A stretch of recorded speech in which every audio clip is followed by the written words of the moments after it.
नमस्कार दोस्तों, स्वागत है आपका अपने YouTube चैनल द खेती जंक्शन में। आज हम इस वीडियो के माध्यम से आपको धान में संतुलित खाद की मात्रा के बारे में बताएंगे कि धान में कौन कौन से खाद और किस दें और किस किस समय पर दें और कितनी मात्रा में दें। जैसा कि सबसे पहले मैं आपको बताना चाहूँगा कि आपको मिट्टी की जाँच करा लेनी चाहिए और उसके अनुसार ही खेत में खाद डालना चाहिए। अगर आपने मिट्टी की जाँच नहीं कराई तो फिर उस स्थिति में जो मैं बता रहा हूँ ये आपको खाद की मात्रा डालनी चाहिए, जिससे कि आपकी पैदावार अच्छी हो और उपज अच्छी मिल सके। किसी भी पौधे को जीवन यापन करने के लिए मुख्यतः 17 पोषक तत्वों की आवश्यकता होती है, जिनमें से 3 पोषक तत्व कार्बन, हाइड्रोजन और ऑक्सीजन पौधा जल और वायु से ग्रहण करता है। बाकी 14 पोषक तत्व हमें खेत में डालने होते हैं, जिससे कि वो अपना जीवन यापन अच्छे से कर सके और अच्छी पैदावार हो, फसल की अच्छी ग्रोथ हो, जिससे कि हमें अच्छी उपज प्राप्त हो। जैसा कि इन 14 पोषक तत्वों में से भी धान में 5 पोषक तत्वों की मुख्य आवश्यकता होती है, जिनमें 3 की मात्रा अधिक होती है और 2 कम मात्रा में दिए जाते हैं। 3 पोषक तत्वों के बारे में आज हम आपको जानकारी साझा करेंगे। इन 3 पोषक तत्वों में नाइट्रोजन है, फास्फोरस और पोटास है। ये पोषक तत्व हमें मुख्यतः अधिक मात्रा में देने होते हैं। नाइट्रोजन हम धान में 3 बार में डालते हैं, 3 डोजेज में। सबसे पहला ट्रांसप्लांटिंग के टाइम, दूसरा टेलरिंग स्टेज में जो कि 20 से 25 दिन की अवस्था में होती है, और तीसरा पेनिकल इनिशिएशन स्टेज होती है जो कि 40 से 45 दिन की अवस्था में हम इसको खाद को दे सकते हैं। नाइट्रोजन मुख्यतः यूरिया से मिलता है, सबसे अधिक मात्रा में यूरिया से हमें प्राप्त होता है, तो हम आपको यूरिया की ही मात्रा बताएंगे प्रति एकड़ की दर से। यूरिया हम आप 3 बार डालेंगे खेत में।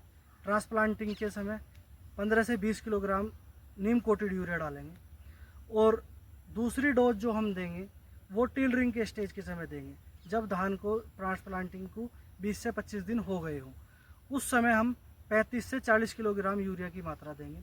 और तीसरी जो हम यूरिया की मात्रा देंगे वो पेनिकल इनिशिएशन, जो कि 40 से 45 दिन की आती है, उस समय भी हम 35 से 40 किलोग्राम मात्रा देंगे। PR 126 वैरायटी जो कि पंजाब और हरियाणा में मुख्यतः लगती है, इस वैरायटी के लिए यूरिया की मात्रा, तीसरी मात्रा 35 दिन की ही अवस्था में हमें डालनी चाहिए। दूसरा खाद हो गया फास्फोरस। फास्फोरस की हम संपूर्ण मात्रा जो कि 25 से 30 किलोग्राम होगी, वो हम पडलिंग के समय देंगे, यानी कि जब पाटा लगा रहे हो उससे पहले, धान को ट्रांसप्लांटिंग से पहले संपूर्ण मात्रा दे देंगे। अगर किसी कारणवश हमने पडलिंग के समय नहीं दी तो उसे हम 20 से 25 दिन की अवस्था में टॉप ड्रेसिंग के माध्यम से दे सकते हैं। तीसरा पोटास, जो मिल देंगे हम म्यूरेट ऑफ पोटास, उसकी मात्रा हम 20 से 25 किलोग्राम भी पडलिंग के समय ही देंगे।